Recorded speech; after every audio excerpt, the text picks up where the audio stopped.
हम्म। चलो।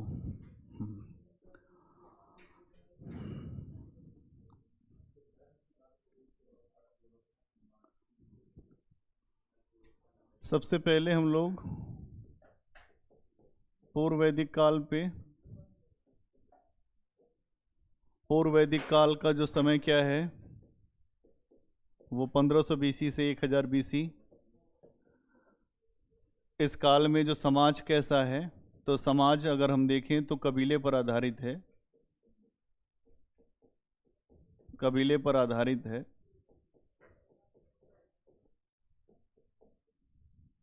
और अभी समाज में समता मूलक व्यवस्था है। कैसी व्यवस्था है? समता मूलक। इसी जगह समझ लेना है, कुछ भी आपको खोलने की जरूरत नहीं पड़ेगी, आप यहीं समझ जाएंगे सब। एनसीईआरटी पढ़ना, कुछ भी पढ़ना, वो आपके लिए एक आधार है। हम एक आपको अच्छी समझ दे देंगे, फिर लिखने का तरीका आ जाएगा, तरीका आ जाएगा तो आप हर काम कर लाओगे। तो यहां पूर्व वैदिक काल, इसका मतलब क्या है? वैदिक काल के भी दो हिस्से हमने बांटे। उससे पहले का जो समय है तो वो कैसा है? तो उसमें हमने देखा था कि सिंधु घाटी सभ्यता। फिर सिंधु घाटी सभ्यता में हमने देखा था कि एक तो नगरीकरण तो था ही, एक आपने ये भी देखा था कि महिलाओं की सत्ता थी, जो मात्र सत्तात्मक समाज था। कैसे पता चलता है? तो पता चलता है कि जो उस समय की मृण मूर्तियां हैं, उसको कर दो, जो उस समय की जो मृण मूर्तियां हैं, और अधिकतर ऐसे हमें अवशेष मिलते हैं जिससे यह पता चलता है कि महिलाओं की स्थिति बेहतर रही होगी। कुछ न कुछ हमें संकेत मिलते हैं। फिर जो सिंधु घाटी सभ्यता, उसमें आप देखते हैं कि एक पूरी नगरी सभ्यता है। लेकिन अचानक क्या होता है कि नगरी सभ्यता के स्थान पर एक जो ग्रामीण सभ्यता आ जाती है। जो वैदिक काल की सभ्यता है वो कैसी है? वो ग्रामीण सभ्यता है। क्यों ऐसी सभ्यता आई? प्रश्न ये है। और उसके लिए बहुत सारे आधार बताए थे मैंने। आज केवल आपको इस पे रहना है, पूर्व वैदिक काल पे, और उसके बाद आगे की बात करेंगे। पूर्व वैदिक काल का समय क्या है? ये समय है। इस समय जो समाज कैसा है? कबीले पर आधारित। कबीला क्या होता है? कबीला बहुत आसान सा ऐसा मतलब समझो कि पहले का जो समाज था वो कबीले पर आधारित था। अलग अलग कबीले होते थे, कबीले में से ही एक व्यक्ति को अपना मुखिया बना लेते थे कि हमारा मुखिया आप रहोगे आज से। इसका मतलब ये नहीं कि वो जो मुखिया है वो बहुत ऊपर है, इसका मतलब ये नहीं। इसका मतलब ये है कि आपस में से ही कोई मुखिया बना। लेकिन बाद में उस मुखिया को ये महसूस होने लगा मैं मुखिया हूं। जब आपको ये महसूस होने लगेगा कि आप ये चीज हैं, तो आप फिर उसके लिए एक्ट करने लगोगे, वैसा व्यवहार करने लगोगे। तो मुखिया ऐसा व्यवहार करने लगा। उसके लिए कुछ उपाधियां आती हैं इस समय, जैसे राजन्य। इसका मतलब कि अंदर से उसके अंदर राजत्व का भी एक जो भाव आ रहा होगा। इसके अलावा अब ये जो मुखिया है,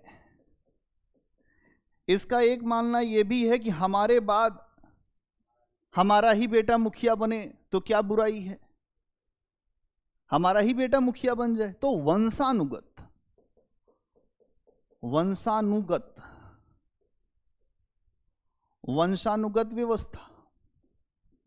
वंशानुगत व्यवस्था का मतलब हमारे ही वंश का व्यक्ति मुखिया बनेगा, और जब वो मुखिया होगा तो धीरे धीरे चल के यही मुखिया जो है वो राजा के रूप में बदलेगा। ध्यान समझना, ये मुखिया पहले आम जनता से बना, जिसको कहते हैं जन। लोग कहते हैं ना आम जनता का मतलब जन, आम जन। इसी से बना मुखिया, और फिर इसी से बना जनपद। जो जनपद का मतलब एक डिस्ट्रिक्ट। आज भी आप अधिकारी बनेंगे तो आप कहां जाएंगे? जनपद में जाएंगे, डिस्ट्रिक्ट में जाएंगे, या डिस्ट्रिक्ट का अलग अलग जो हिस्सा होता है उस जगह जाकर आपको काम करना है।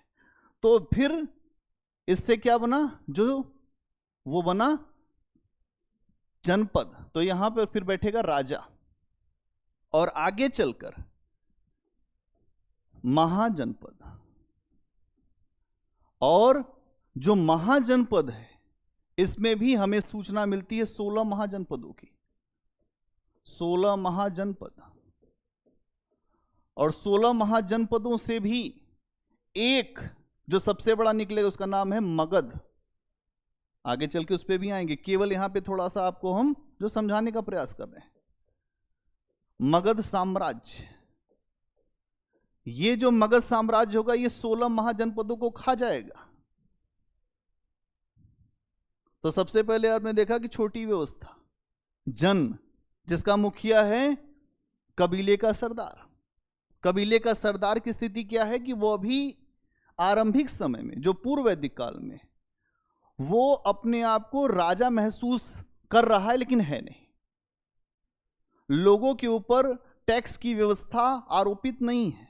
यह कहा गया है कि अपनी सहजता से जो कुछ भी है मुखिया के लिए ले आओ। कोई बकरी ले जा रहा है, कोई फल ले जा रहा है, कोई कुछ ले जा रहा है, तो मुखिया अपना खा पी के मस्त। यहां कंपल्सन नहीं है आम जन के लिए, लेकिन धीरे धीरे उत्तर वैदिक काल में आप देखोगे कि यह व्यवस्था कंपल्सन में बदल जाएगी कि आपको देना ही है, मुखिया हैं, अगर नहीं दोगे तो मुखिया पिटाई भी करेगा। तो यही चल के मुखिया धीरे धीरे अलग अलग स्थितियां जो बनेगी। और क्या है, इतनी बात समझ में आ गई। अब जो 16 महाजनपद है इनकी सूचना हमको अगुत्तर निकाय जो बौद्ध ग्रंथ है उसमें मिलती है, और वहां पर 16 महाजनपदों की हमको चर्चा मिलती है। काशी, कौशल, अंग, मगध, चेदी, वत्स, कुरु, अवंती, गांधार, कंबोज, अश्मक, सूरसेन, बहुत सारे 16 महाजनपदों की चर्चा। लेकिन ये महाजनपद इसी व्यवस्था से ही बने हैं धीरे धीरे। इसलिए मैं इतिहास को कहता हूं कि इतिहास एक निरंतरता और परिवर्तन की कहानी है। कुछ चीजें आगे बढ़ती हैं, कुछ उसमें से नए नए बदलाव होते हैं, और जो नए बदलाव होते हैं वही कुछ नई व्यवस्था खड़ी कर देते हैं। और जब नई व्यवस्था खड़ी होती है तो उसमें से कुछ ऐसी व्यवस्थाएं होती हैं जो उनको लीड करने का प्रयास करती हैं, और जो लीड करने का प्रयास करती हैं वो व्यवस्थाएं बाद में और किसी को जीने नहीं देती। जैसे उदाहरण से समझाता हूं तुम्हें कि समुद्र में छोटी छोटी मछलियां भी होती हैं, कुछ ऐसी मछलियां होती हैं जो उनसे बड़ी होती हैं, कुछ ऐसी होती हैं जो सबको खाने की क्षमता रखती हैं। वैसे ही साम्राज्यवाद है, कुछ ऐसे व्यक्ति आते हैं जो सबकी अस्मिता खा जाते हैं, और ऐसे ही व्यक्ति आए मगध साम्राज्य में। जब मगध साम्राज्य का उत्कर्ष हुआ तो सबका अस्तित्व उसने खाने का प्रयास किया कि और किसी का अस्तित्व नहीं बचेगा। तो पूर्व वैदिक काल में अभी व्यवस्था हल्के पर है, कबीले की व्यवस्था है, धर्म का रूप अभी आप देखेंगे तो उतना आडंबर नहीं है। अभी लोग इसलिए पूजा करते हैं कि हमारे पुत्र हों, हमको संपत्ति मिले, हम व्यवस्था में अच्छे रहें। अभी कर्मकांड है लेकिन रूढ़ी नहीं है कर्मकांड की। व्यवस्था है लेकिन व्यवस्था का आरोपण नहीं। इसका मतलब क्या है, वर्ण व्यवस्था तो आ गई। कोई व्यक्ति कहता है मैं ब्राह्मण हूं, इस व्यवस्था में अगर आप देखेंगे तो जो पुरोहित है वो सबसे ऊपर है, उसके बाद योद्धा है, उसके बाद जो शिल्पी उल्पी हैं, उसके बाद सबसे नीचे शूद्र है। अब ये 4 वर्ग तो हैं, लेकिन चारों वर्गों के कर्मों में कोई विभाजन अभी नहीं है जो 1500 से 1000 BC में। क्यों? क्योंकि इसके बहुत सारे एग्जाम्पल इस समय मिलते हैं। एक व्यक्ति ये कहता है कि मैं कवि हूं और मेरे पिता वैद्य हैं और मेरी माता आटा की चक्की चलाती है, हम एक ही घर में रहते हैं।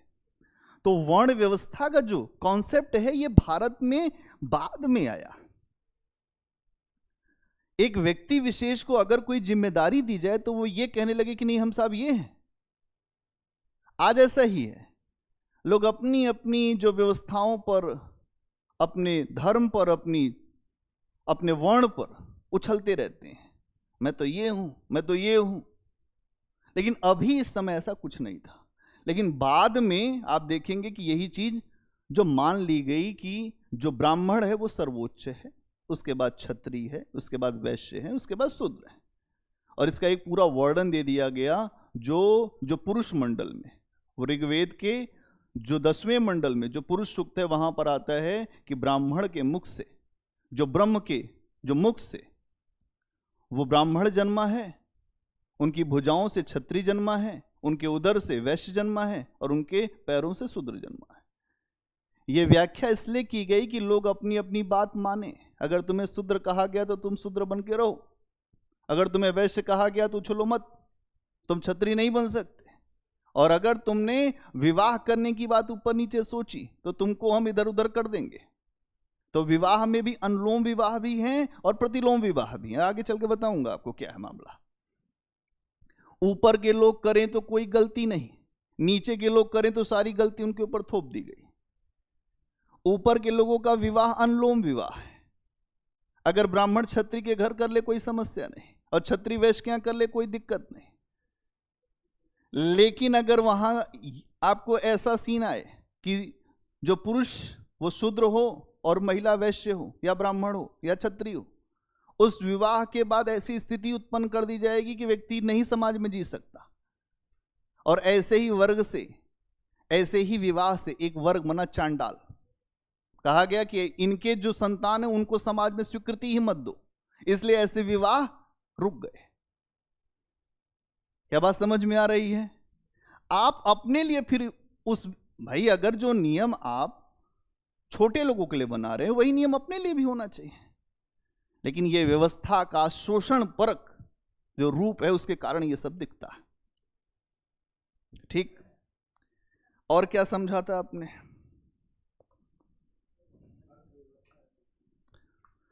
अर्थव्यवस्था समझी थी, ठीक है।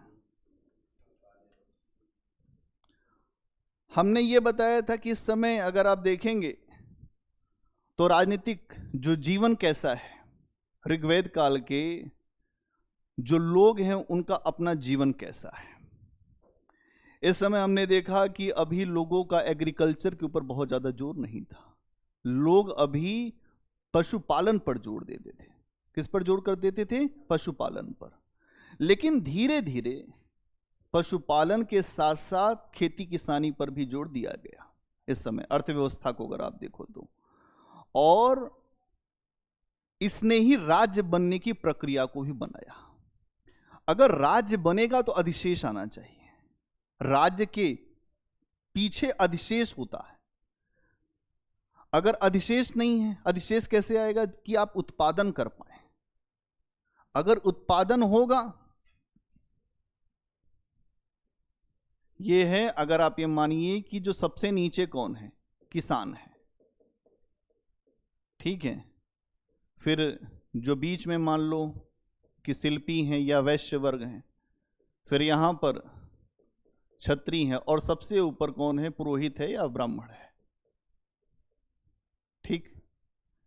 अब इसमें आप देखेंगे कि यह करता है उत्पादन का कार्य, और ये भी करते हैं उत्पादन का कार्य, उत्पादन का है। तो ये क्या उत्पादन करते हैं? ये वस्तुओं का उत्पादन करते हैं। और ये क्या करते हैं? ये अनाज का उत्पादन करते हैं।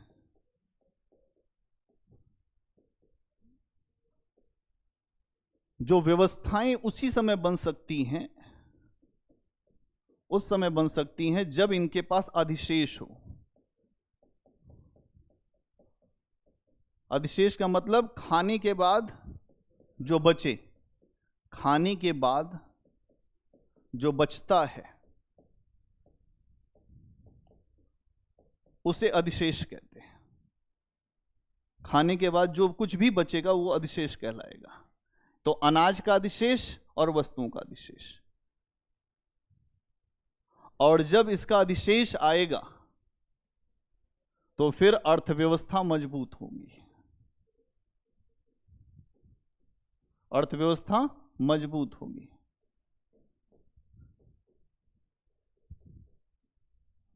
तो ये लोग अगर आप देखेंगे जो शिल्पी हैं तो आमतौर पर ऐसे स्थान पर रहेंगे जो नगरीय स्थान हो सकता है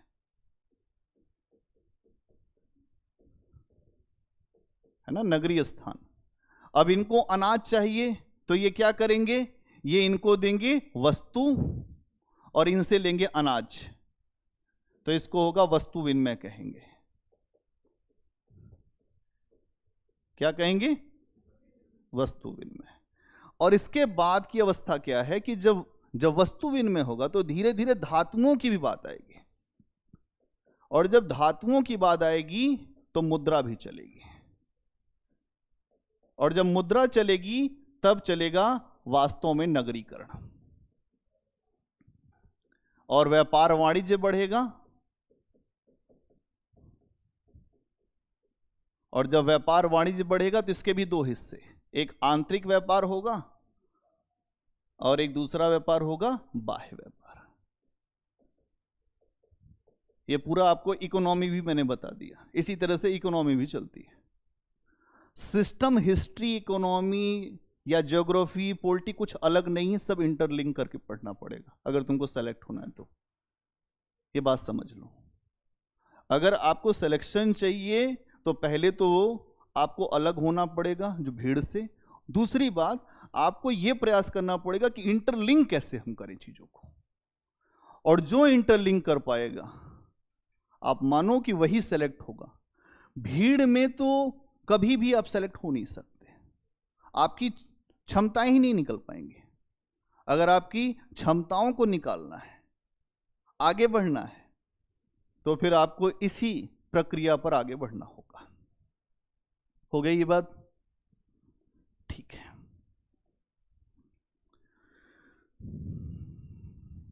धर्म की बात करते हैं कि इस समय धर्म कैसा था पूर्व वैदिक काल में। धर्म को देखोगे तो बहुत ज्यादा विविधता है। क्या है धर्म में? बहुत विविधता है, डाइवर्सिफाई है पूरा धर्म। अगर आप देखेंगे तो एकेश्वरवाद दिखता है। एक बात तो ये दिखती है, एकेश्वरवाद। एकेश्वरवाद का मतलब क्या होता है? एक ही ईश्वर की सत्ता है इस दुनिया में, लेकिन आमतौर पर हम लोग ये ऐसे ही बोलते हैं, हम ये मानते नहीं। अगर ये मानते तो इतने विवाद ना होते। इतने विवाद होने के पीछे की यही बात है कि हम एक ईश्वर को नहीं मानते। इतने संप्रदाय हैं, कोई कहता है ईसाई, ईसा मसीह ही सबसे अच्छे, वही ईश्वर के महान पुत्र हैं। कोई कहता है कि जो मूसा ही सबसे अच्छे, कोई कहता है मोहम्मद साहब ही सबसे अच्छे, कोई कहता है कुछ, कोई कहता है कुछ। लेकिन कबीर साहब जैसे लोग कहते हैं कि ईश्वर जो है एक है। एक राम घट घट में बैठा, एक राम का जगत पसारा, एक राम इस जग से न्यारा। बोलो तुम किस राम की बात करते हो? और जो राम के नाम पे संघर्ष करते हैं वो भी मूर्ख ही हैं। उनको भी नहीं पता कि राम जो हैं वो किसी एक जगह नहीं बैठे। राम हर जगह हैं, सब में हैं। इसीलिए आप देखेंगे कि जो भारत में अनेक कहानियां हैं कि जब प्रहलाद को बचाना हुआ तो भगवान खंभे से निकल आए। इसका मतलब ये है कि भगवान हर जगह है। ईसा वाशम इदम सर्वम, ईश्वर हर जगह है। लेकिन तब जब आप एक ईश्वरवाद की बात करें तब आपका जो विरोध भी नहीं होगा किसी से। लेकिन जब आप ये कहेंगे कि हमारे ही भगवान नंबर 1 पे हैं और सारे नंबर 2 पे हैं, तो विवाद होगा ही होगा। अभी क्या स्थिति है इनके यहाँ जो पूर्व वैदिक काल में? अभी स्थिति इनकी ये है कि एकेश्वरवाद की भी बात करते हैं, उसके बाद कहते हैं कि सर्वेश्वरवाद। क्या है? एक तो एकेश्वरवाद, एकेश्वरवाद, दूसरा कहते हैं सर्वेश्वरवाद, तीसरा कहते हैं बहुदेववाद। इसके अलावा वो देवी पूजा भी है।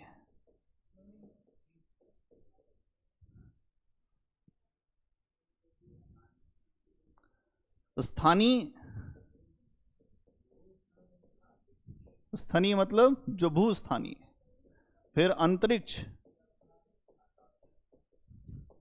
और तीसरा आकाश।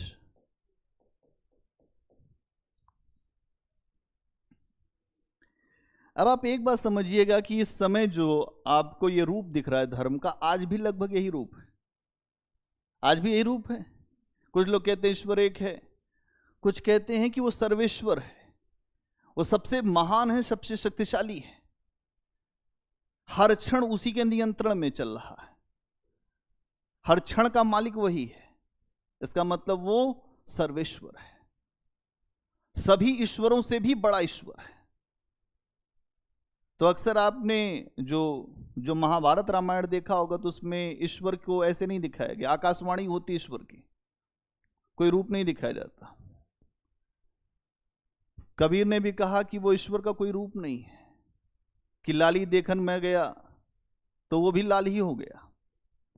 एक जो वेस्टर्न फिलोसफर है स्पिनोजा, वो कहता है कि ईश्वर वो शेर की मांद है जहां व्यक्ति अंदर तो जा सकता है लेकिन आके कुछ बता नहीं सकता कि कैसा है वो।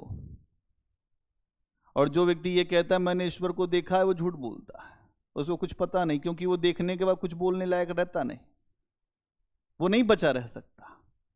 अभी इनके यहां बहुत सारी बातें हैं, एक तो एकेश्वरवाद है, सर्वेश्वरवाद है, फिर है बहुदेववाद। मतलब यहां पर देवता भी होंगे और जो देवी भी होंगी।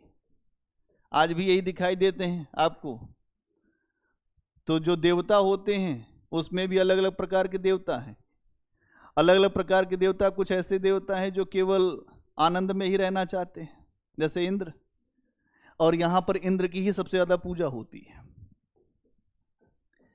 इंद्र का एक ही काम है, एक मदिरा पीना और दूसरा डांस देखना। आपने यही देखा होगा, यही हमने भी सुना है। अब इंद्र के साथ समस्या क्या है कि अगर कोई इंद्र का अपमान कर देता है तो वो हर काम करने को तैयार है।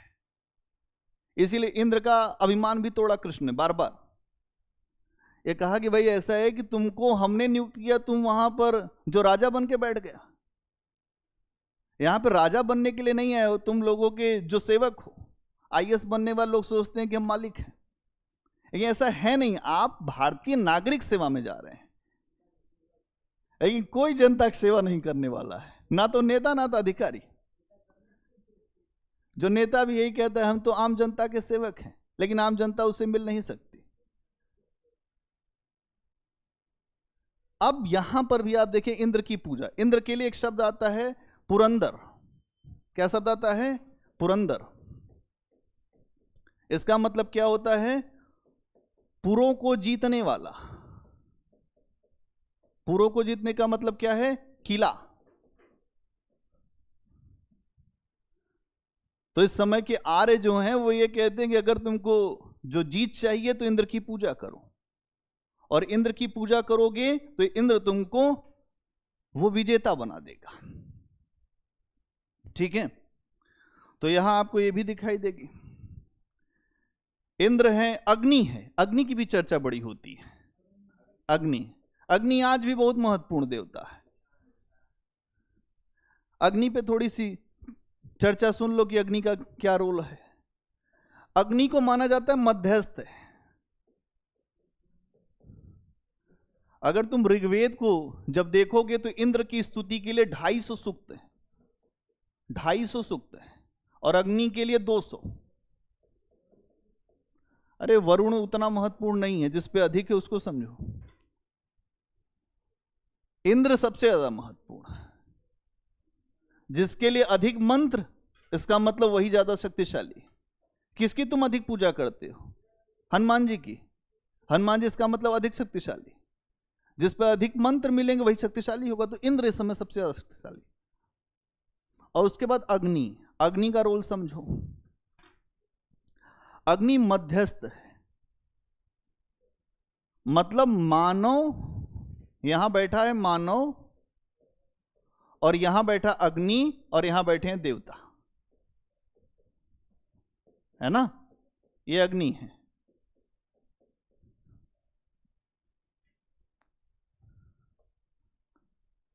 ये देगा आहुति अग्नि में।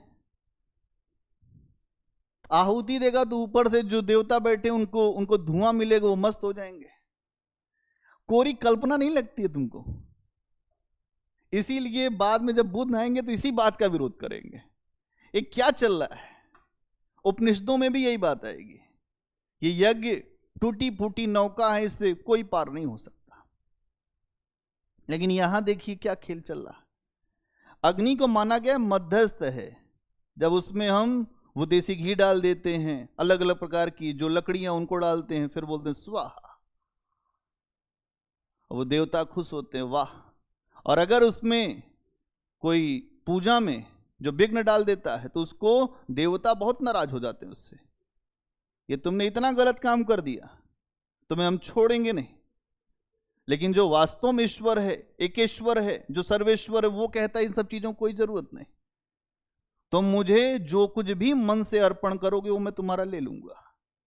अगर नहीं किसी के पास है घी और नहीं है लकड़ी तो इसका मतलब ईश्वर की पूजा ही नहीं कर सकता, इसका मतलब तो यही हुआ। इसीलिए बाद में आप देखेंगे कि जो शूद्र हैं उन लोगों को अलग कर दिया गया कि तुम लोग कुछ पूजा पाठ मत करो, क्योंकि तुम्हारे पास पैसा नहीं है तो तुम पूजा कैसे करेगा, और जब पूजा नहीं करेगा ईश्वर तुमसे नाराज रहेगा। इतनी फिलॉसफी है, इतना तिकड़म फैला दिया है कि भगवान नहीं हो गया, यंत्र हो गया। ये सारी बातें इसलिए हम तुमको बता पाते हैं, हमारा अध्ययन बहुत है इस पे, इसलिए हमें पता है सारा।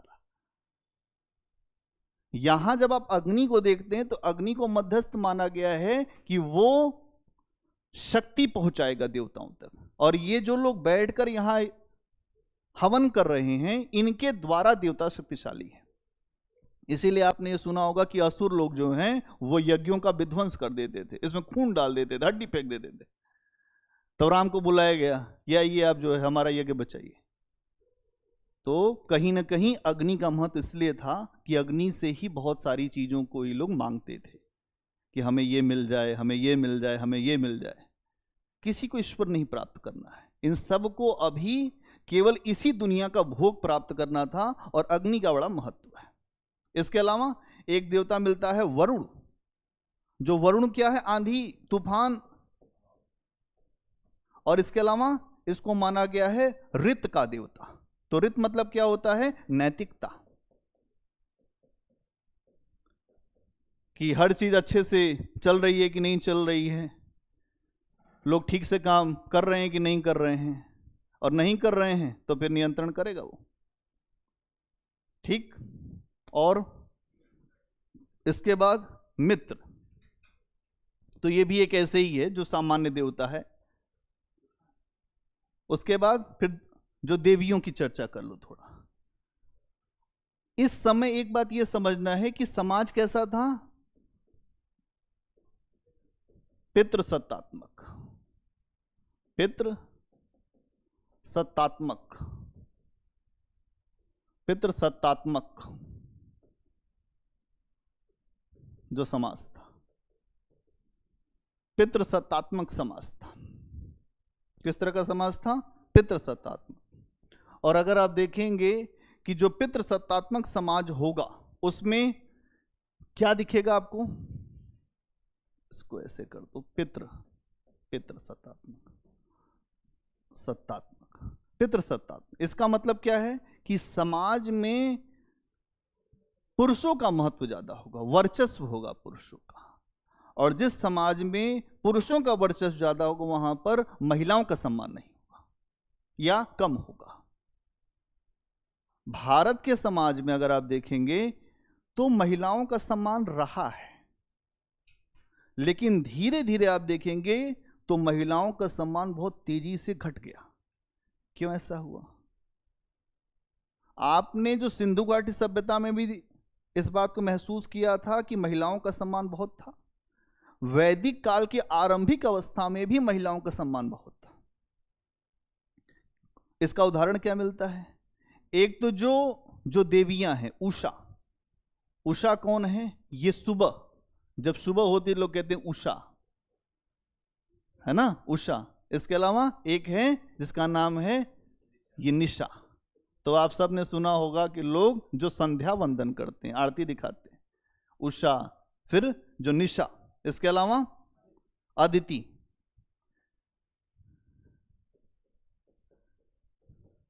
ये सारी देवियां हैं।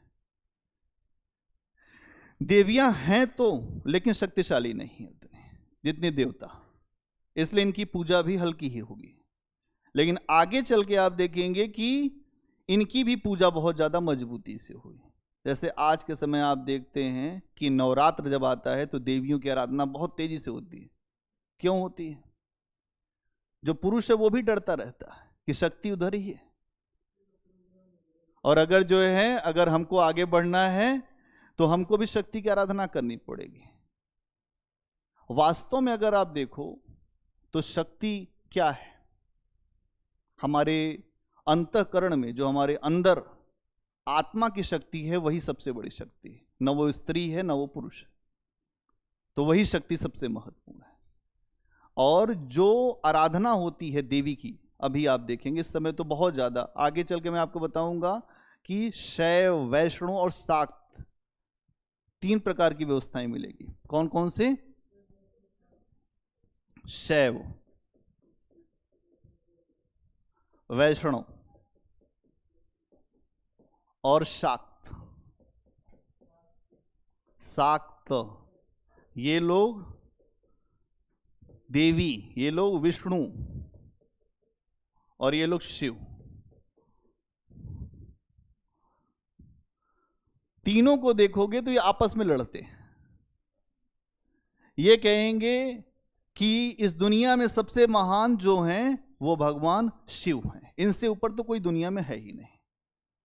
ये कहेंगे कि जो सबसे बड़े विष्णु हैं, और ये कहेंगे कि सबसे बड़ी देवी हैं वही आदि शक्ति, जगदम्बा, मां काली, हर तरह की।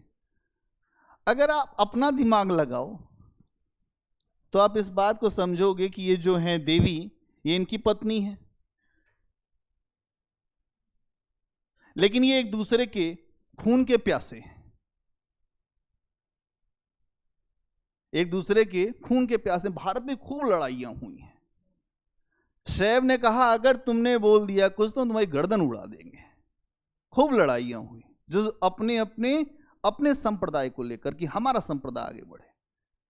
इनको देखोगे तो इनमें भी अलग अलग रूप हैं, कपालिक, कालामुख या लिंगायत, अलग अलग इनके संप्रदाय हैं। कपाल में ही खाना खाते हैं, जो नरकंकाल, उसी को लेकर अपने साथ चलेंगे कि इनको अगर आप ऐसे देख लें तो आपको जो रात में ही डर लगने लगेगा।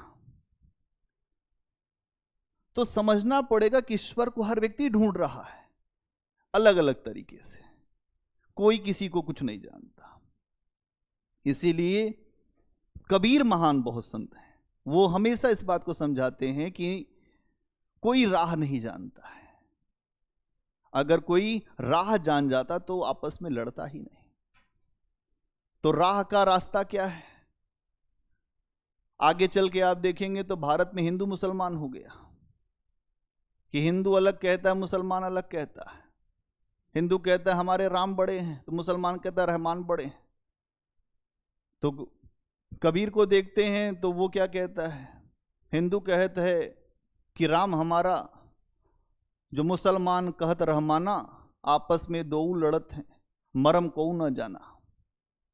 कोई मरम नहीं जानता कि है मरम क्या, और अगर तुम मरम नहीं जानते तो तुम चाहे लड़के मर जाओ, कुछ तुम्हें पता नहीं चलेगा क्या है।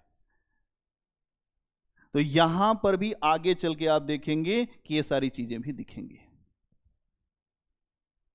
ठीक है, तो इस समय जो देवियां हैं उनका महत्व देवताओं की तुलना में कम है और समाज में पितृसत्तात्मक है।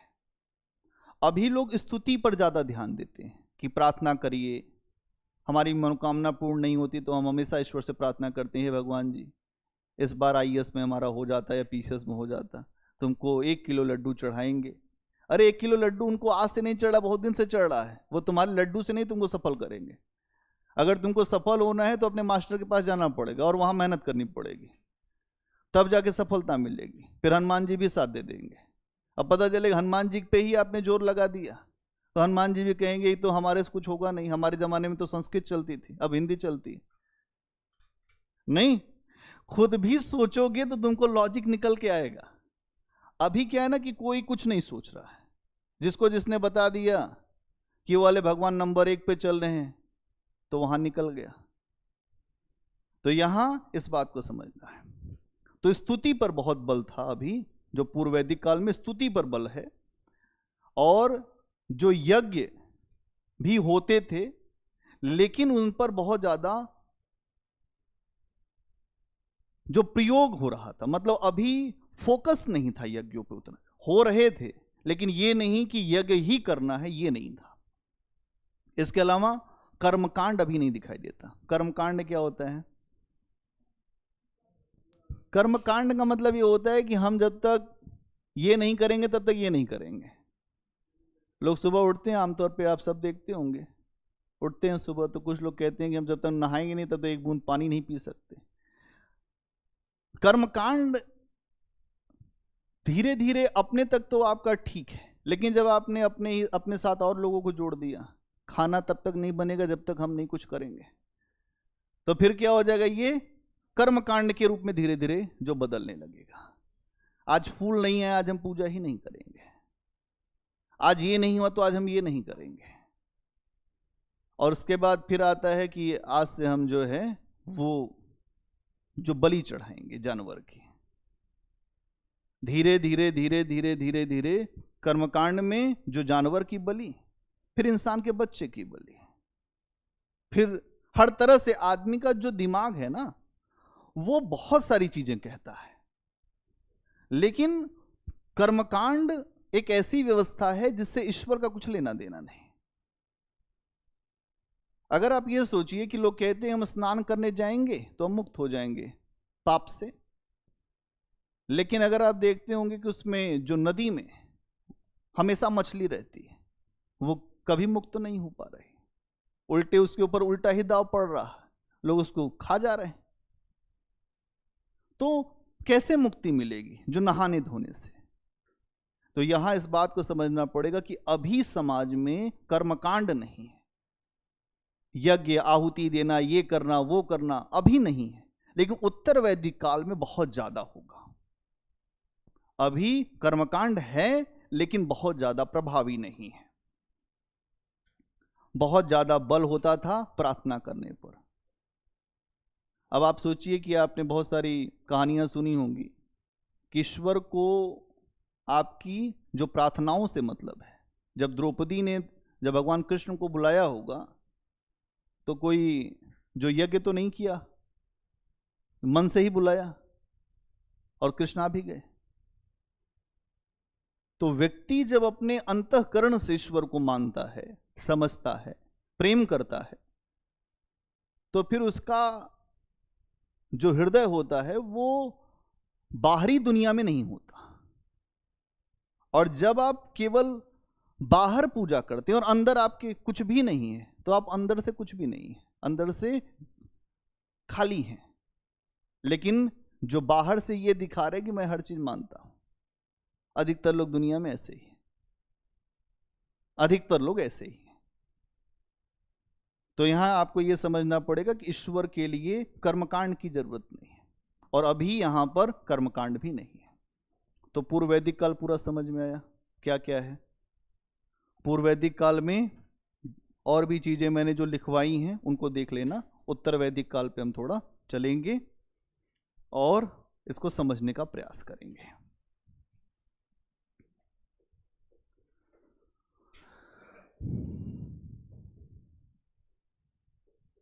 उत्तर वैदिक काल 1000 बीसी से 600,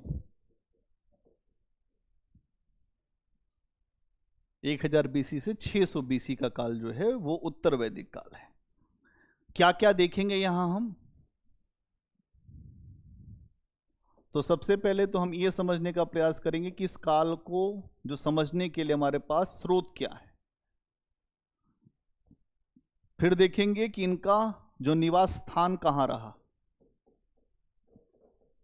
कि निवास स्थान कहां रहा। इसके बाद फिर हम देखेंगे कि इनका राजनीतिक जीवन कैसा रहा।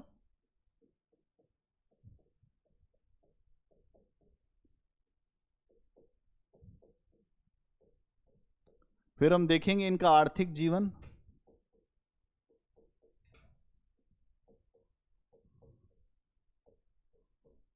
है ना। फिर उसके बाद हम देखेंगे इनका धर्म। फिर हम इनका देखेंगे सामाजिक जीवन, और सामाजिक जीवन में जो महिलाओं की स्थिति को भी देखेंगे।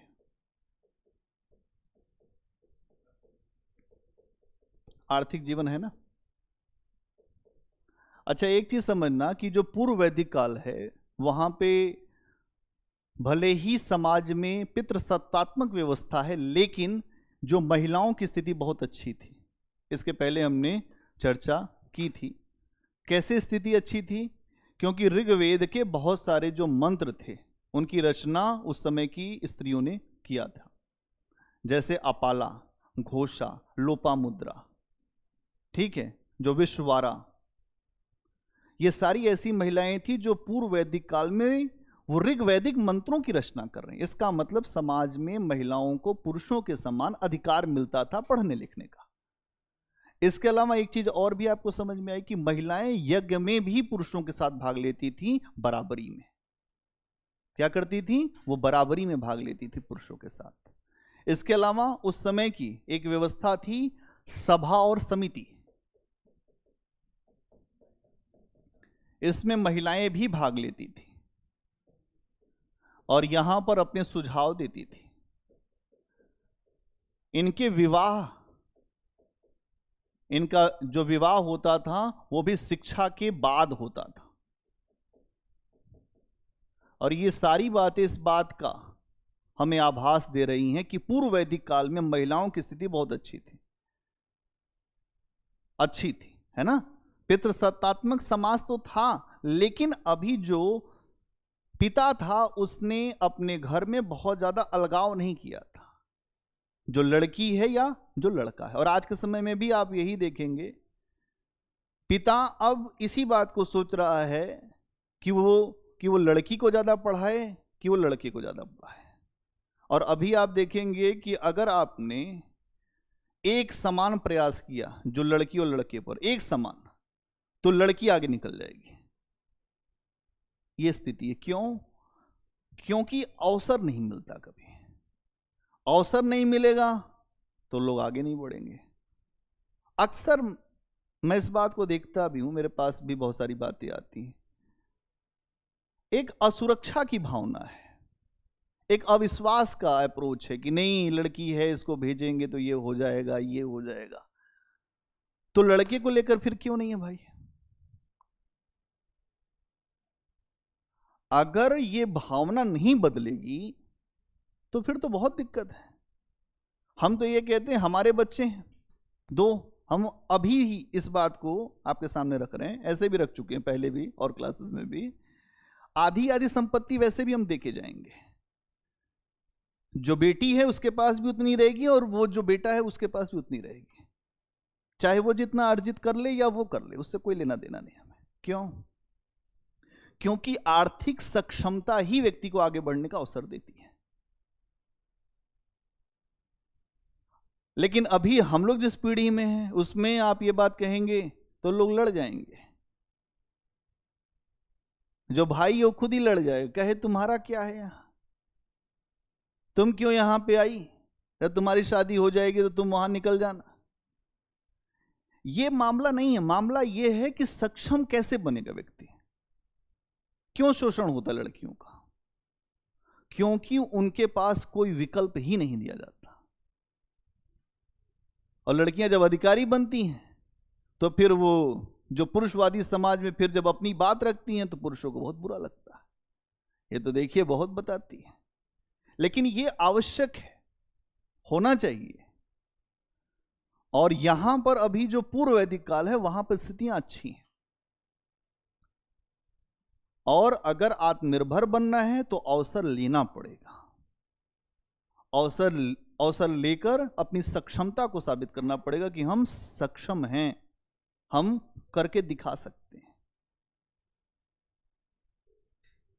तो तैयारी भी वैसे ही है। अगर आपके मन में यह बात है कि नहीं, मैं मेहनत कर सकती हूं या कर सकता हूं, तो फिर आपको सफलता मिलेगी। और आपने ये नहीं सोचा तो फिर सफलता नहीं मिलेगी। तो यहां आप देखेंगे जो उत्तर वैदिक काल है उसकी स्थिति क्या है। तो सबसे पहले अगर हम बात करें इस काल के जो स्रोत हैं वो क्या है, किससे हम जानते हैं। इस काल में आपको दिखाई देगा अलग अलग जो ग्रंथ हैं, जैसे सामवेद, यजुर्वेद, अथर्ववेद, सामवेद। ठीक है, यजुर्वेद, अथर्ववेद, इसके बाद ऋग्वेद तो है ही है, और इससे आपको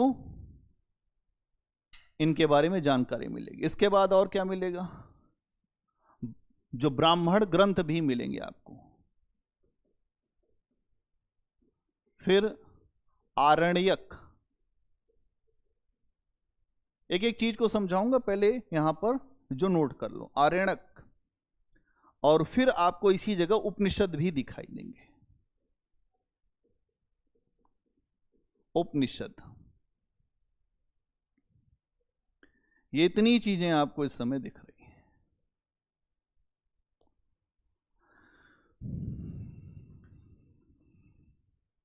ठीक है, अब ये अलग अलग जो हैं सोर्स, उसमें क्या क्या जो विषय रखे गए हैं। तो सामवेद को समझो। सामवेद की रचना इसलिए की गई कि जो ऋग्वेद के मंत्र थे, कैसे उसको गाया जाए, और यहीं से भारतीय जो संगीत की उत्पत्ति भी मानी जाती है, कि संगीत में जो भी चीजें आई वो यहीं से आती हैं, सामवेद से। तो सामवेद एक ऐसा ग्रंथ है जहां ऋग्वैदिक मंत्रों को गाने की व्यवस्था दी गई।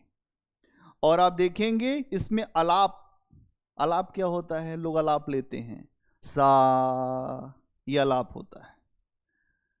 तो आलाप की भी व्यवस्था यहां पे दिखती है, आगे चल के जो संगीत में हमको दिखती है। इसके अलावा वाद्य यंत्रों की भी चर्चा यहां है, जो सामवेद में, कि अलग अलग वाद्य यंत्र, कि अगर हम कुछ भी जो सुनते हैं, इसके अलावा या समझते हैं, जो गाते हैं, उसमें अलग अलग वाद्य यंत्र भी होते हैं, जिनकी सहायता से हम अपनी बात रखते हैं। उपनिषद के ऊपर लिखे हैं आरण्यक। आरण्यक का मतलब होता है, अरण्य मतलब होता है जंगल। अरण्य मतलब क्या होता है? आपने रामचरितमानस पढ़ा, उसमें आता अरण्य कांड। अरण्य कांड का मतलब क्या होता है कि जब भगवान राम जब जंगल में थे तो उस समय उनके जीवन में क्या क्या हुआ। आरण्यक मतलब ऐसा ग्रंथ जो जंगल में लिखा गया होगा, आरण्यक। इसके अलावा जो यजुर्वेद में क्या है भाई? तो यजुर्वेद में अगर तुम देखोगे तो यहां पर कर्मकांडों का संकलन है। क्या है?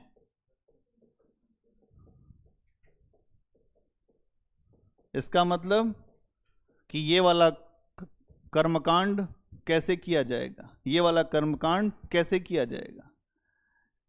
जैसे अगर आप देखते होंगे तो जब किसी की मृत्यु होती है तो तमाम तरह के कर्मकांड होते हैं उसके मरने के बाद।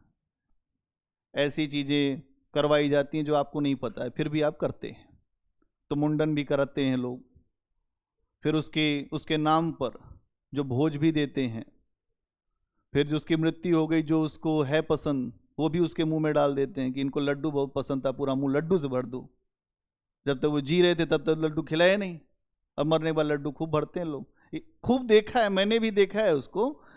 तो फिर खूब करते हैं सब, कर्मकांड होता है दबा के। फिर उसके बाद जब आगे बढ़ते हैं ले दे के, तो कहते हैं रुको रुको, यहाँ पे कुछ ऐसा ऐसा ऐसा है, ये चीज फेंक दो वहां। और जितने लोग जा रहे हैं साथ में, उन सबको भूख लगी है सुबह से, कहीं लगी अभी नहीं, जब तक हो जाए सारा काम, दाह संस्कार हो जाए, तो उसके बाद ही। आधे लोग पागल हुए पड़े, भूख लगी भूख लगी भूख लगी। होता है कभी। अब अभी आप लोग जैसे हम लोग तो उसमें हैं, आगे भी मतलब ऐसी स्थितियां बहुत सारी देखी हैं। तो जैसे ही दाह संस्कार हुआ, फिर कहे कि यार वो जल्दी समोसा लाओ, हर आदमी समोसा टूट पड़ा। अब जो गए वो गए, और जो बचे हैं वो अपने जीवन के लिए खा रहे हैं। कर्मकांड खूब होते हैं। तो जो यजुर्वेद है वहां पर कर्मकांडों का संकलन किया गया है कि कौन कौन से कर्मकांड कैसे करने हैं, किस तरीके से होना चाहिए। आज के समय में आप देखते हैं कि लोग ये कहते हैं कि अगर कोई व्यक्ति है, गरीब है, उसके यहाँ किसी की मृत्यु हो गई, तो वो 13वीं कैसे करेगा? उसके पास नहीं पैसा है तो क्या करेगा? फिर उधार लाएगा, फिर 6 महीने उधार भरेगा कहीं ना कहीं से मजदूरी करके। अगर नहीं पैसा है तो फिर तो उसके जीवन में उसकी मृत्यु ही अपराध हो जाएगी, जो व्यक्ति हैं बचे हुए। तो ये भी एक अपने आप में कर्मकांड है। कर्मकांडों का ही रूप आपको अलग अलग जगह दिखेगा। तो यजुर्वेद में कर्मकांडों का संकलन है। और क्या दिखेगा इसके अलावा? यज्ञ और जो बलि भी दिखाई देगी। यज्ञ और बलि, कि यज्ञ कैसे करेंगे, फिर यज्ञों में जो बलि कैसे देंगे, और इसके लिए अलग अलग प्रकार के विधि विधान लिखे हुए हैं। अलग अलग प्रकार के विधि विधान लिखे गए हैं कि यह करना, उसके लिए जो विधियां हैं उनको बताना। और अगर आप देखेंगे तो ये पूरा जो यजुर्वेद है, ये जो गद्य और पद्य दोनों में लिखा गया है, दोनों में लिखा गया है। ठीक है, तो सामवेद का मतलब क्या है? ये अगर आप देखें तो ऋग्वेद के मंत्रों को गाने के लिए, ठीक है, इसी से भारतीय संगीत की उत्पत्ति।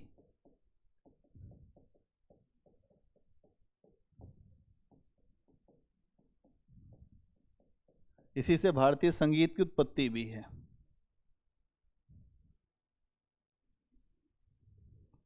इसमें आलाप, वाद्य यंत्र और जो गायन की सूचना मिलती है। आलाप, वाद्य यंत्र तथा गायन की सूचना मिलती है। आलाप, वाद्य यंत्र और जो गायन की सूचना मिलती है।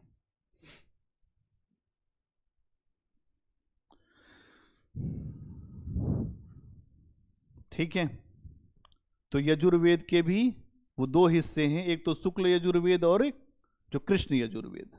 तो बस ऐसे ही समझने के लिए समझ लो, इसके 2 हिस्से हैं, एक तो शुक्ल यजुर्वेद और दूसरा कृष्ण यजुर्वेद।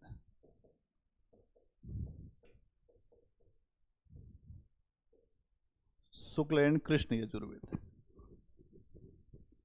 एक तो शुक्ल और दूसरा कृष्ण यजुर्वेद। कितना हो गया? हरी बात समझ में? चलो, अच्छी बात।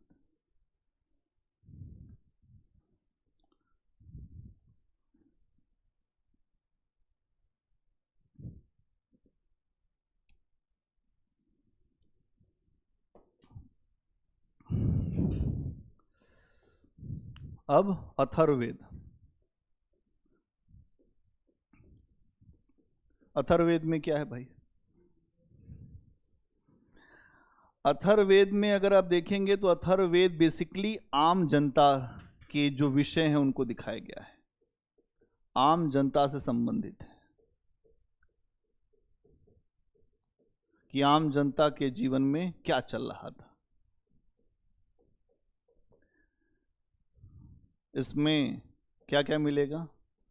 जादू टोना, खूब आपने सुना होगा। हाँ, जादू टोना, फिर आता है वशीकरण,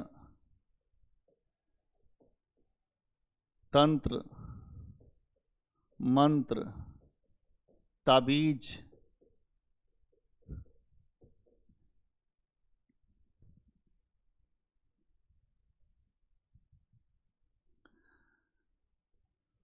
और अंधविश्वास खूब दिखता है।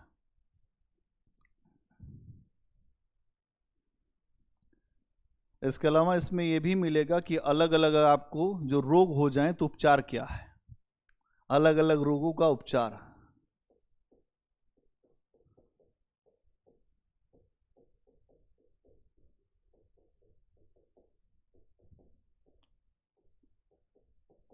अलग अलग रोगों के उपचार की भी बात दिखती है।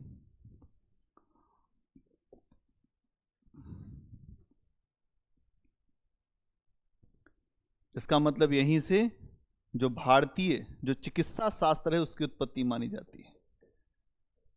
जो मेडिकल साइंस है, भारतीय चिकित्सा शास्त्र, उसकी उत्पत्ति मानी जाती है।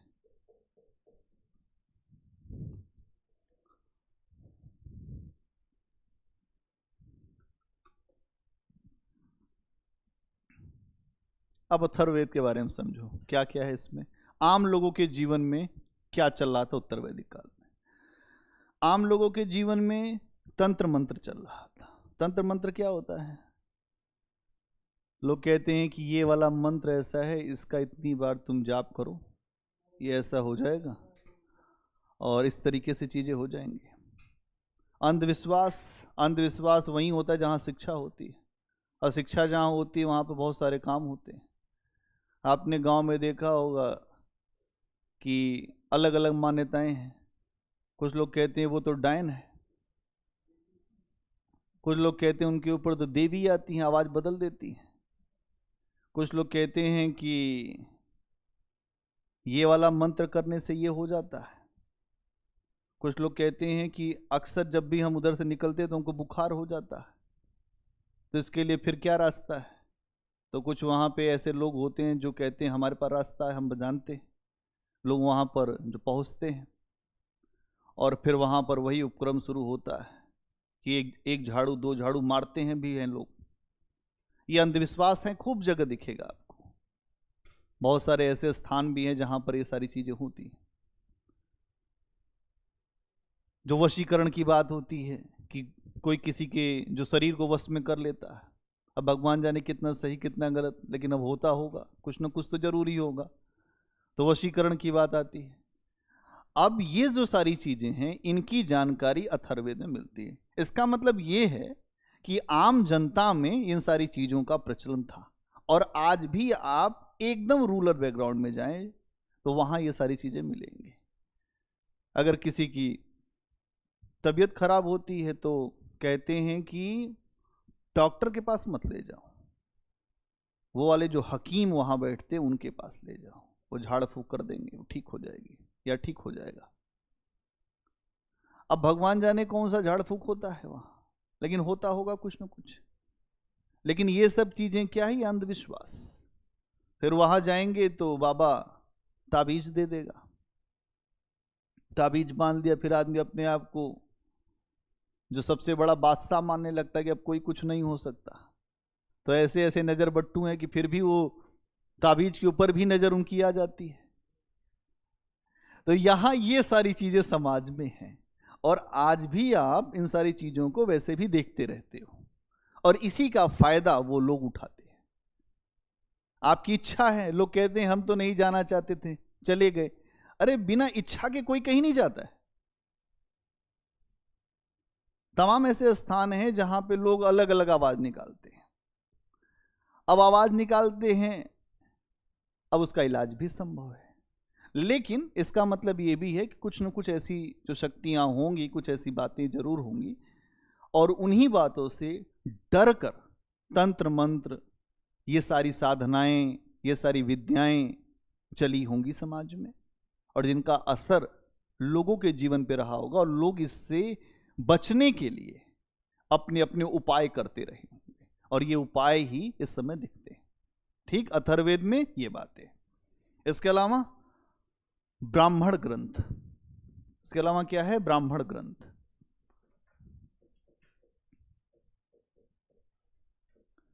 ब्राह्मण ग्रंथ ये क्या है? ब्राह्मण ग्रंथ, इसमें भी आपको दिखाई देगा कर्मकांडों का संकलन। तो यहां पर भी इसके नाम से ही समझ में आ रहा है कि ब्राह्मण हैं तो कर्मकांड करेंगे। तो कर्मकांडों का संकलन।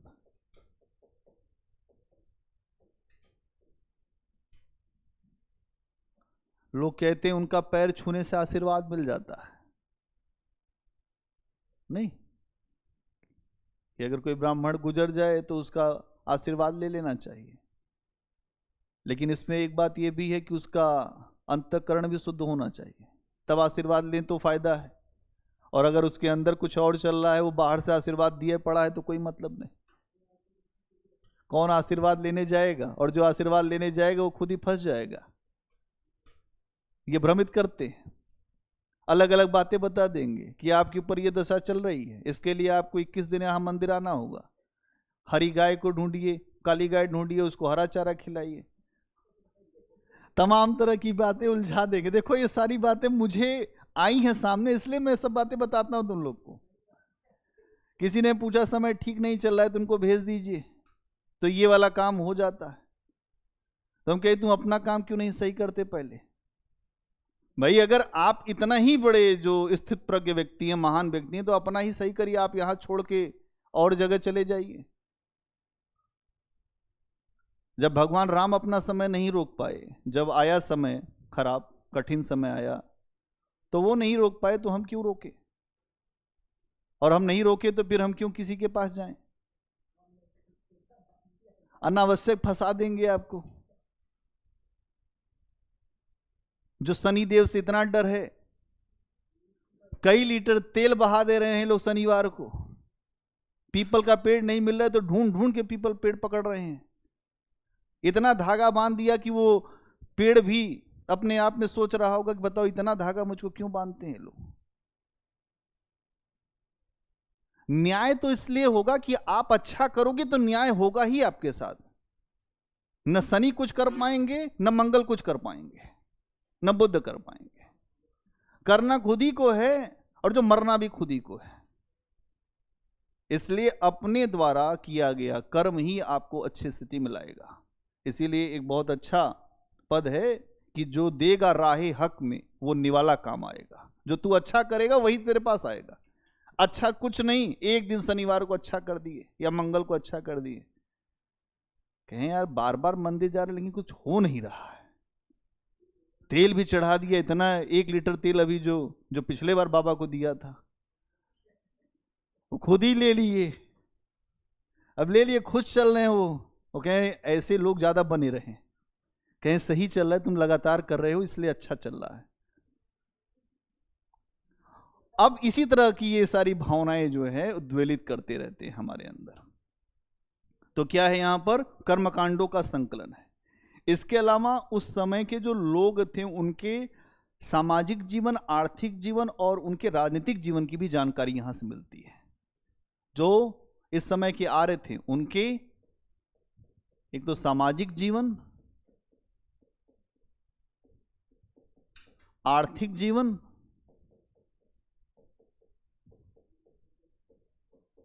और राजनीतिक जीवन की जानकारी मिलती है कि उनका जो समाज कैसा था।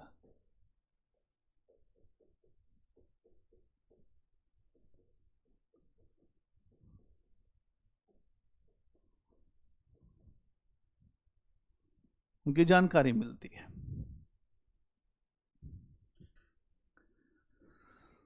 अब आरण्यक, आरण्यक क्या है?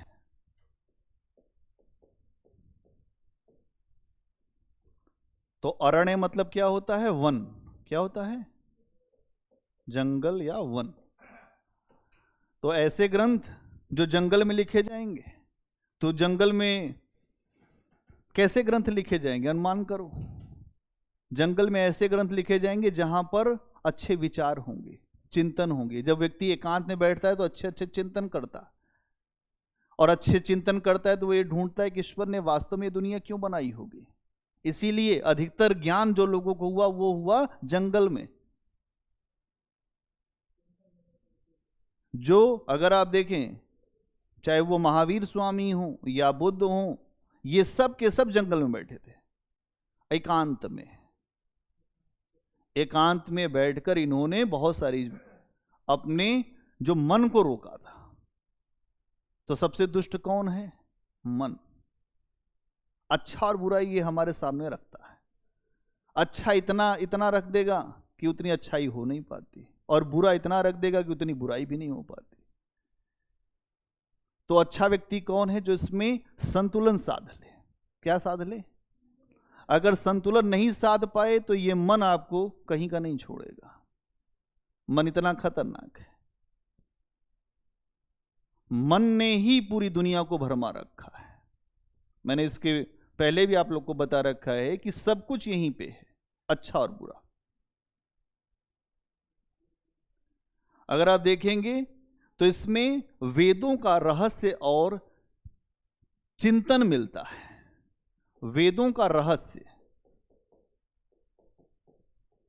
वेदों का रहस्य और चिंतन पक्ष की प्रधानता होती है।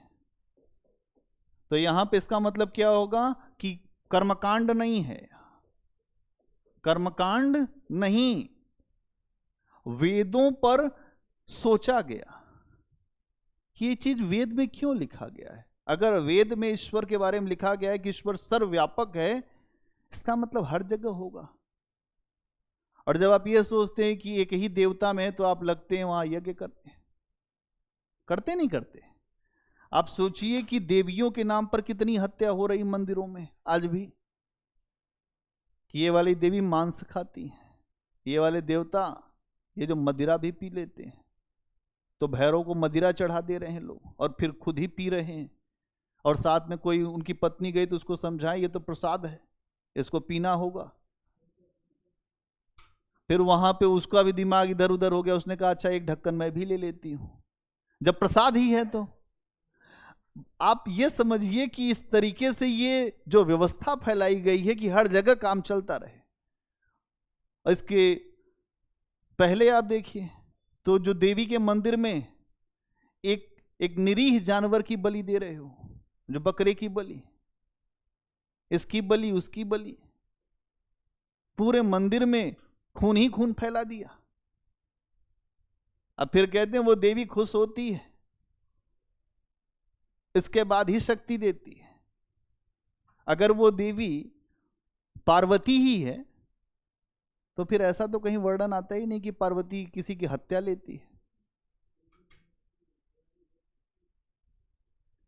तो इसका मतलब क्या है कि ये सामाजिक व्यवस्था थी।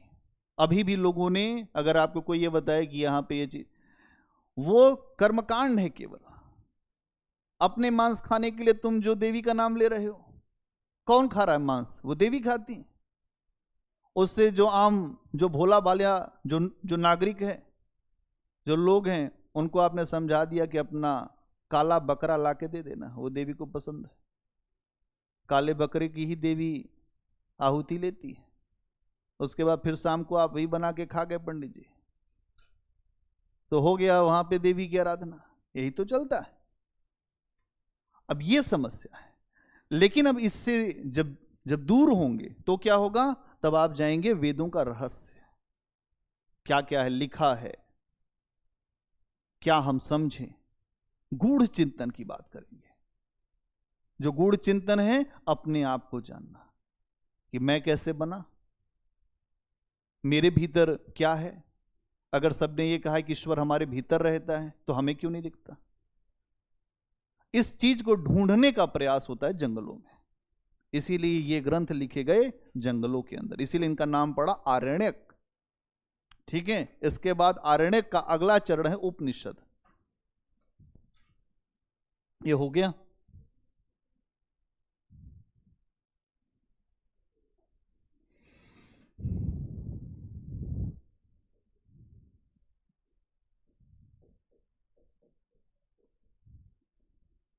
उपनिषद, उपनिषद का मतलब होता है कि गुरु के समीप बैठकर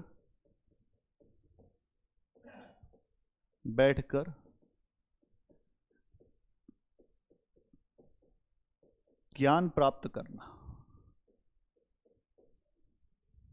गुरु के समीप बैठकर ज्ञान प्राप्त करना।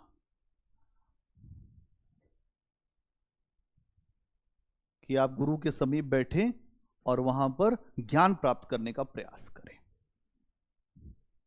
इसे वेदों का सार माना जाता है। वेदों का सार, इसके लिए एक शब्द आता है वेदांत, मतलब सारा रहस्य वेदों का यही है। सारा जो वेदों का रहस्य कहां है, तो यहीं पर है। इसमें अगर आप देखेंगे तो वेदों का दर्शन स्पष्ट किया गया है और कर्मकांड की निंदा की गई है। एक तो वेदों का दर्शन स्पष्ट किया गया है,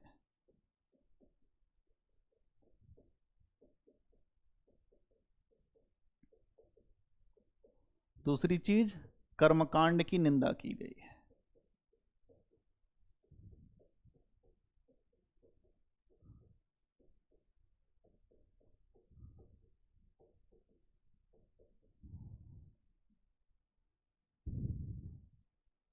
तो वेद क्या है भाई, और उनके जो रहस्य क्या हैं, उन रहस्यों को जानने का प्रयास उपनिषदों में हुआ है। उपनिषद में अलग अलग उपनिषद हैं, जो मांडुक्य उपनिषद, कठ उपनिषद, केन उपनिषद, ठीक है, बहुत सारे उपनिषद हैं। और उपनिषदों में इसी बात को समझाया गया है कि ये जो हत्या करना, कर्मकांड करना, यज्ञ करना, आहुति करना, इससे कुछ मिलेगा नहीं। और उपनिषदों की ही विचारधारा का अगला रूप है भगवत गीता। क्या है? भगवत गीता। भगवत गीता में भी आपको एक भी जगह कर्मकांड नहीं दिखेगा।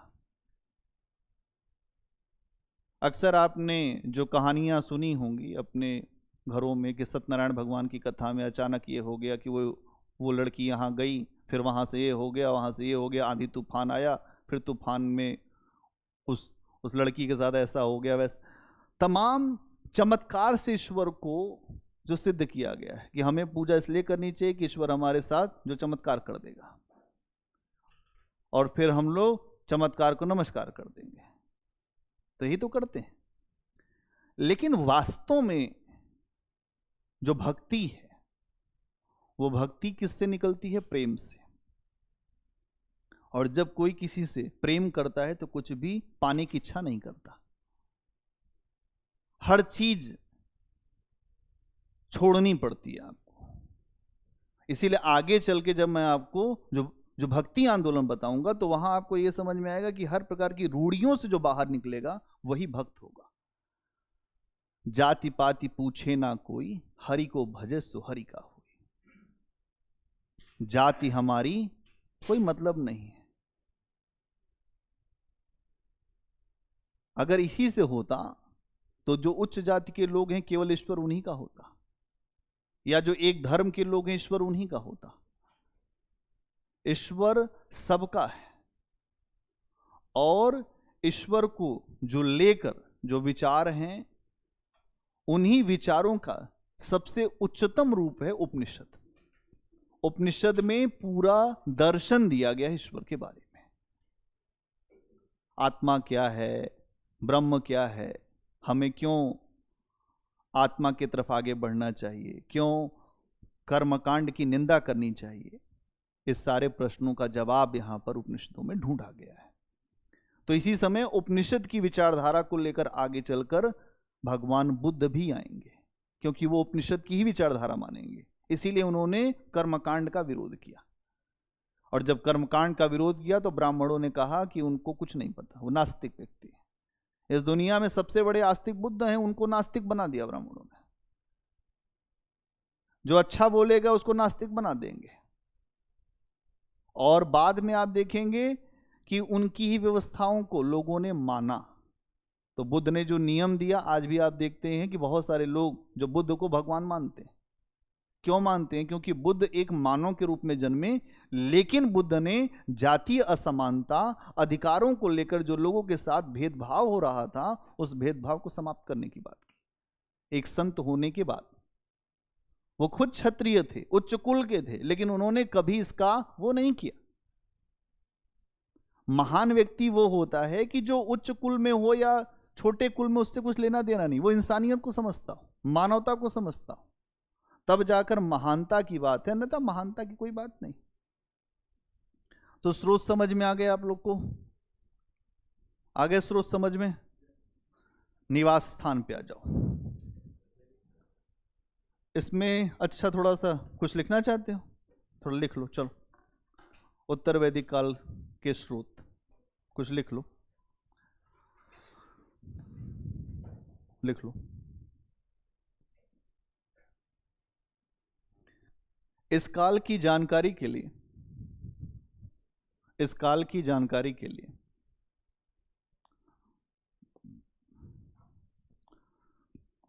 इस काल की जानकारी के लिए हमें सामवेद, यजुर्वेद, अथर्ववेद, इस काल की जानकारी के लिए हमें सामवेद, यजुर्वेद, अथर्ववेद, ब्राह्मण ग्रंथ, आरण्यक और उपनिषद और उपनिषद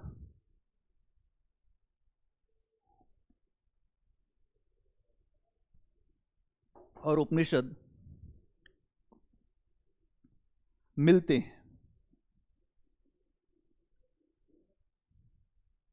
उपनिषद मिलते हैं। इसके आगे आपको अथर्ववेद और ये सारे बारे आपने वो तो जो इसके पहले लिखा ही था छोटे में, ठीक है। ये ऋग्वेद है, लेकिन ऋग्वेद से ज्यादा महत्व यहाँ पर अथर्ववेद का है, यजुर्वेद का, सामवेद का। तो ऋग्वेद तो है ही है जो इस पूरे काल के लिए ऋग्वेद का असर है, लेकिन अधिक महत्वपूर्ण स्रोत ये सारे। हाँ तो लिख लो, ऋग्वेद भी कर दो, ऋग्वेद भी कर दो, कोई दिक्कत ऐसी नहीं।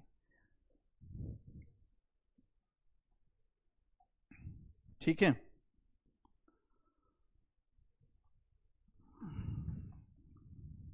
अगला पॉइंट बनाओ, उत्तर वैदिक काल के लोगों का निवास स्थान। उत्तर वैदिक काल के लोगों का निवास स्थान, निवास स्थान।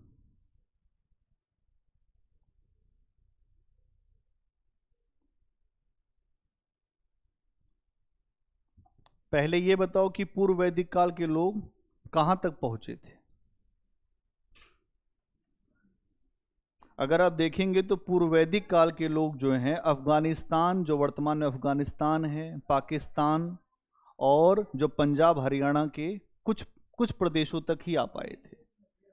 अगर आप देखेंगे कि अभी जो पूर्व वैदिक काल का जब समय है, जब आर्य भारत में आए, तो कुछ लोग कहते हैं कि आर्य पूर्वी यूरोप से आए थे। कहां से आए थे? पूर्वी यूरोप से।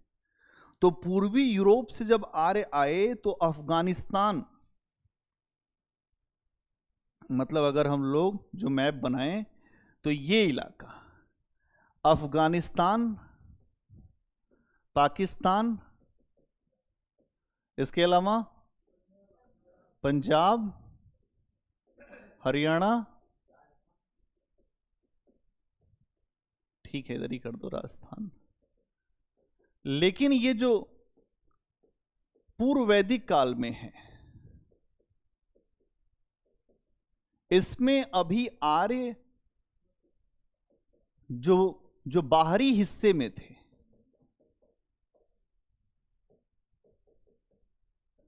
लेकिन धीरे धीरे उत्तर वैदिक काल में अगर आप देखेंगे जब ये आते हैं तो ये अंदर के हिस्सों में आना शुरू करते हैं, अंदर के हिस्सों में प्रवेश करना शुरू करते हैं, अंदर के हिस्सों में। ये उत्तर वैदिक काल में। उत्तर वैदिक काल में अगर आप देखते हैं तो हमें ये अंदर के हिस्सों में इनकी जानकारी मिलती है कि अंदर के हिस्सों में आ गए। क्या है तो एक बात लिखो, इस काल में आर्यों ने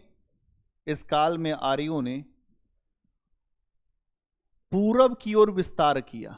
कहां से? इधर से, ये अफगानिस्तान इस साइड से इधर की ओर विस्तार किया। इस काल में आर्यों ने पूरब की ओर विस्तार किया।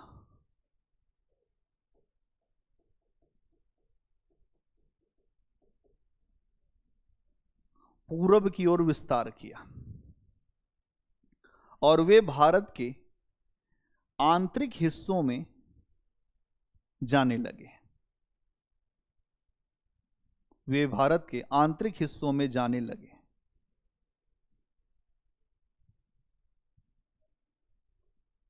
क्योंकि इस समय के ग्रंथों में क्योंकि इस समय के ग्रंथों में क्योंकि इस समय के ग्रंथों में गंगा क्योंकि इस समय के ग्रंथों में गंगा यमुना के द्वाब क्षेत्रों की चर्चा मिलती है। यमुना के द्वाब क्षेत्र की चर्चा मिलती है। क्योंकि इस समय के ग्रंथों में गंगा यमुना के द्वाब क्षेत्रों की चर्चा मिलती है। हाँ, तो कौन सा क्षेत्र होता है द्वाब क्षेत्र? हाँ, जब नदियां, ऐसी नदियां जहां पर जो दो नदियां मिलती हैं और वहां पर ऐसा वो जल लाया जाता है जो उपजाऊ हो जाता है, उसको उसको द्वाब क्षेत्र कहते हैं। और हर साल नदियां जल लेकर आती हैं अपने साथ, उपजाऊ भूमि वाला, और यहां पर उत्पादन बहुत होता है। आज भी ये क्षेत्र बहुत ज्यादा प्रसिद्ध है, भारत का सबसे बड़ा उत्पादन का क्षेत्र है ये, जो गंगा, जो यमुना का द्वाब। ठीक है,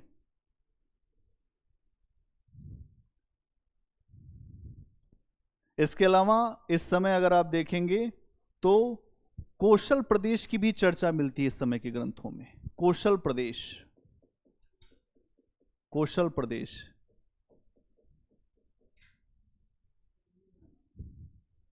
जो फैजाबाद और आसपास, हाँ, कौशल प्रदेश।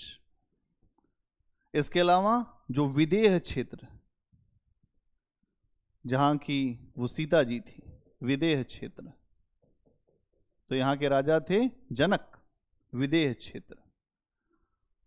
और जो विंध्य पर्वतमाला की भी चर्चा मिलती है, विंध्य पर्वतमाला की चर्चा मिलती है। इसके अलावा एक और आपको मिलेगा कि नर्मदा नदी की भी चर्चा मिलती है। तो नर्मदा नदी ये महाराष्ट्र के, और अगर आप एमपी, तो यहां अगर आप देखेंगे तो अंदर के हिस्सों में भी आर्य आ रहे थे। इसका मतलब ये हो गया कि आर्य भारत के आंतरिक हिस्सों तक पहुंच रहे हैं। अब अगर आप पूर्व वैदिक काल में देखेंगे तो आपको अफगानिस्तान की नदियों की चर्चा मिलती है। कौन कौन सी नदियों की चर्चा मिलती है बताओ? एक तो वितस्ता की मिलती है, और ठीक है, उस समय की बहुत सारी नदियां हैं, जैसे एक तो सिंधु नदी है, फिर आपकी जो जो विपाशा नदी है, फिर इसके अलावा जो कुब्रा नदी है, कुरमू नदी है, बहुत सारी नदियां हैं जो अफगानिस्तान, पाकिस्तान के, मतलब अभी पूर्व वैदिक काल में आर्य उसी जगह तक रुके थे, क्योंकि ऋग्वेद में उसकी चर्चा मिलती।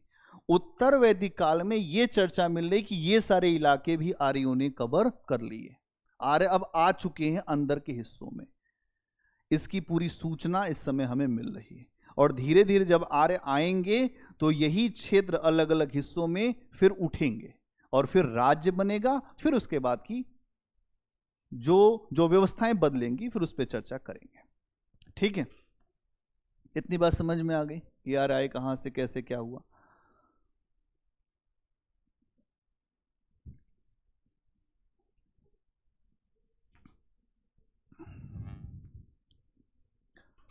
सामाजिक जीवन पे आ जाओ। आर्यों का सामाजिक जीवन कुछ लिख लिया ना, इसमें हो गया ना?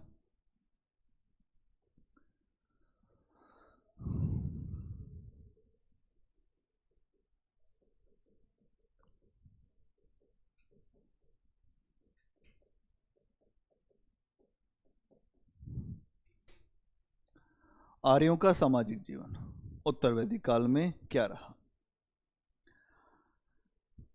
पहली चीज तो यह रही कि इन्होंने कबीले के जीवन को त्याग दिया।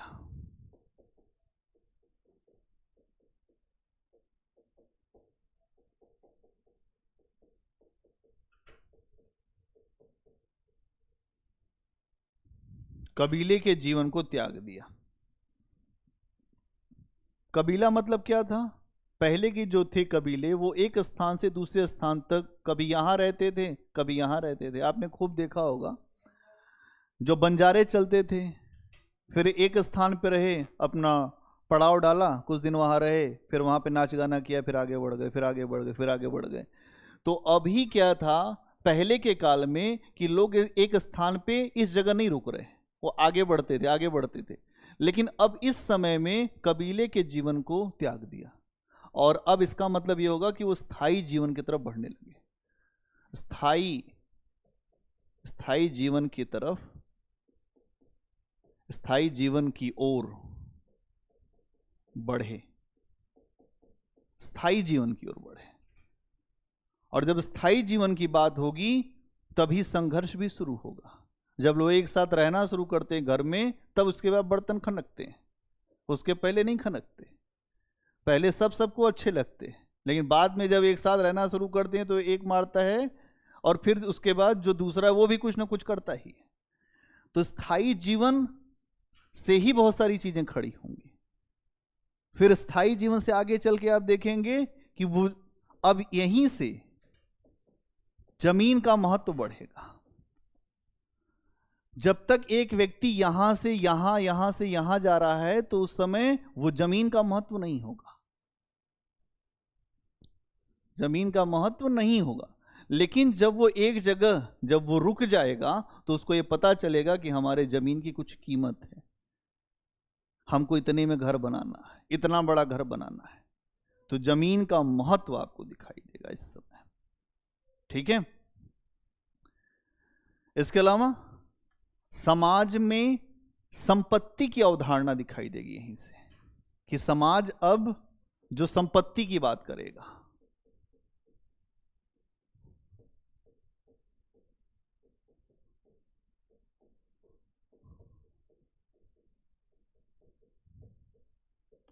समाज में संपत्ति की अवधारणा दिखाई देती है कि संपत्ति की अवधारणा क्या है। तो संपत्ति क्या होती है भाई? हत्या किस लिए होती है? इसी संपत्ति के लिए। जो संपत्ति को ही लेकर सबसे बड़े विवाद होते हैं, ये मेरा है, ये तेरा है, इस तरीके से ये हमारे पास ही होना चाहिए। तो इस समय यह अवधारणा भी सामने आई कि हमारी संपत्ति ज्यादा होनी चाहिए, इनकी थोड़ी होनी चाहिए, फिर उसी से और चीजें आगे बढ़ी। तो संपत्ति की अवधारणा उत्तर वैदिक काल में दिखाई देती है। तो संपत्ति अलग अलग प्रकार की हो सकती है, एक तो जमीन के रूप में, एक जो पशुओं के रूप में। इसके अलावा हर तरीके से जो संपत्ति की अवधारणा आने का मतलब है कि समाज में अब एक होड़ मचेगी, किसके पास अधिक संपत्ति होगी और किसके पास कम संपत्ति होगी। ज्यादा संपत्ति वाले लोग अपने आप को आगे रखेंगे, अपनी जो बात है उसको आगे रख देंगे। कम संपत्ति के लोग केवल शोषण का शिकार होंगे। तो यहां हमें इस बात को भी समझना है कि संपत्ति की अवधारणा आई और समाज जो है 4 वर्णों में टूटकर हमें सामने दिखाई देता है। हाँ, समाज 4 वर्णों में हमें टूटकर दिखाई देता है। जब कबीला टूटेगा तो एक नई व्यवस्था आएगी।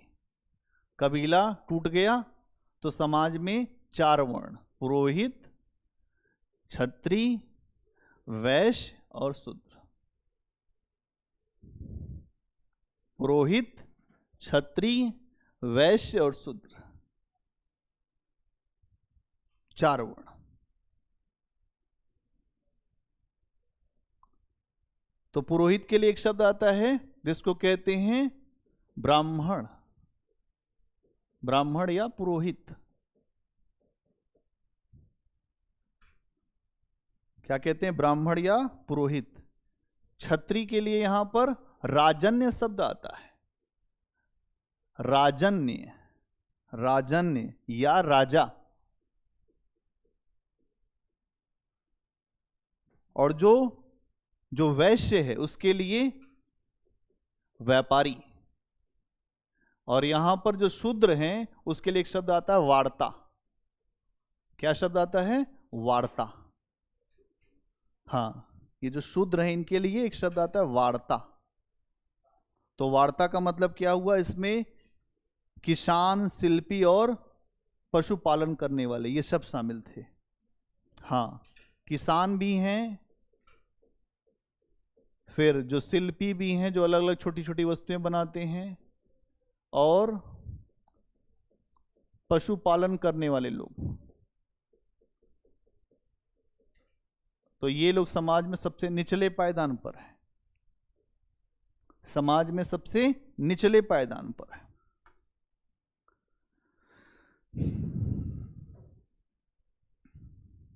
ठीक है।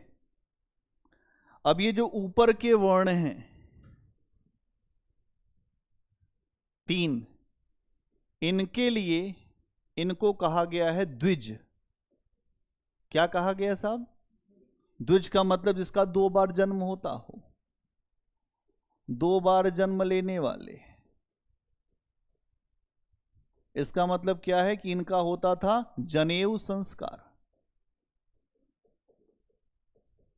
अभी भी आप लोग खूब देखते होंगे ब्राह्मणों में होता भी है, जो क्षत्रियों में तो बंद हो गया, ब्राह्मणों में होता जनेऊ संस्कार। और जब वो संस्कार होता है तो उसी समय कहा जाता है आपका दूसरा जन्म हो गया। इसी से उसी दिन आपको जो ब्राह्मण भी माना जाता है।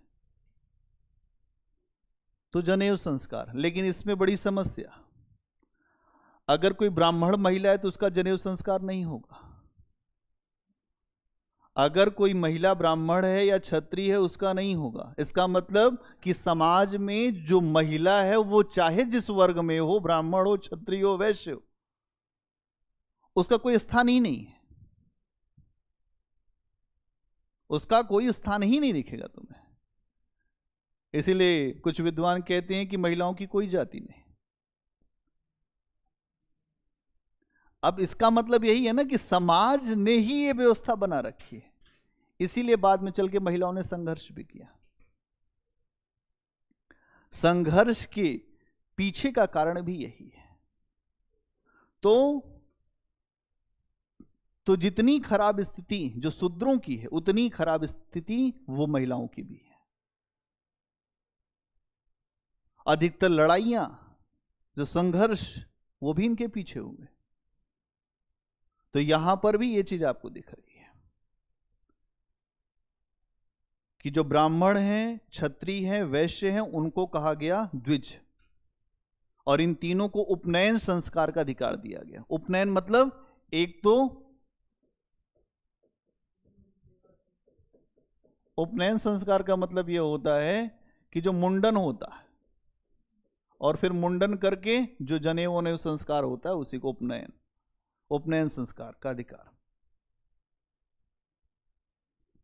इसके अलावा जो भी वर्ण थे जो वार्ता में आते थे और जो महिलाएं आती थी, उनका उपनयन संस्कार नहीं होता था और उनको वंचित कर दिया गया। और ये कहा गया कि जो लोग वार्ता के हैं ये सारे, और प्लस जो महिला, ये अधम हैं। क्या है अधम का मतलब? क्या है? बहुत नीचे, निम्न श्रेणी के। अधम का मतलब होता है निम्न, बहुत, जो लोअर क्लास। लेकिन जब अध्ययन हुआ तो पता चला कि जो सबसे ऊपर वो महिलाएं ही हैं। अधम क्लास में रख दिया गया कि अधम है। अब आप बताइए कि जो महिला है वो माँ भी है, वो बहन भी है, वो आगे चल के जब विवाह करते हो तो वो पत्नी भी है, वो बेटी भी है। अगर वो अधम है तो फिर हर व्यक्ति अधम है। जो यहां बैठा है हर व्यक्ति अधम ही है। फिर अगर यही सोच रही समाज में तो इसीलिए तो इतना सब हो गया, देश में बेड़ा गर्क हो गया।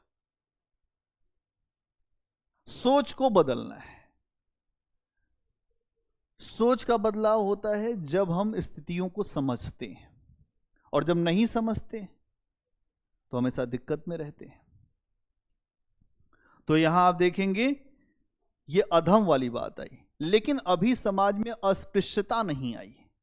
अभी समाज में अस्पृश्यता, अस्पृश्यता का मतलब होता है छुआछूत।